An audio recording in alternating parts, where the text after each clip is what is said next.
सातारा ते का brand साऊंडचं opening होतं, पण खतरनाक अशा गर्दीसोबतच पावसानं सुद्धा हजेरी लावलेली. मग नक्की कसं झालं ओपनिंग आणि काय काय झालं चला बघूया. तर नमस्कार मित्रांनो, आज आपल्या इथं साऊंडचं ओपनिंग होतं आणि त्यासाठीच आपण 4 वाजताच लोकेशनवर पोहोचलेलो. लाईट आणि स्क्रीन तर सगळ्या जोडून झालेल्या. लाईट आणि स्क्रीनने एकदम युनिक असं स्ट्रक्चर बनवलं होतं आणि आता इथं बाहेरचं पायरो जोडायचं चाललेलं. ते जोडून झाल्यावर लाईट आणि स्क्रीन वरती घ्यायच्या होत्या.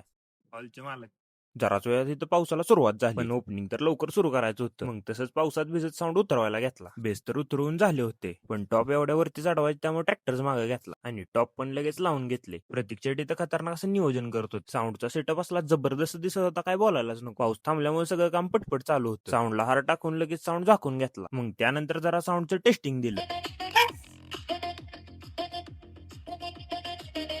साऊंड तर एकदम जबरदस्त वाजत होतं. तेच बघायला आमच्या गावातले साऊंड प्रेमी पण गोळा झालेले. ओपनिंगला तरी ते तात्या विंचू बोलावला, पण इथं तर पावसाला परत सुरुवात झाली. तरी बी आम्ही पावसात जरा शूट घेत होतो. पाऊस जरा कमी झाला की साऊंडचं पूजन करायला घेतलं. पूजन वगैरे तर एकदम जोरात झालं आणि त्यानंतर नारळ पण फोडून घेतला. आता खरी वेळ होती चिंतामणी साऊंडच्या ओपनिंग आणि ते पण दोन्ही ओनरनी करून टाकलं. साऊंडचं ओपनिंग तर एकदम जोरात झालेलं आणि हा साऊंड बघायला तर पब्लिकची लय जोरात गर्दी झालेली आणि साऊंड लाऊडली कंपनीचा असल्यामुळे तर काही विषयच नाही. चिंतामणी साऊंडचं ओपनिंग तुम्हाला कसं वाटलं कमेंट करून नक्की सांगा. भेटूयात पुढच्या व्लॉग मध्ये. धन्यवाद.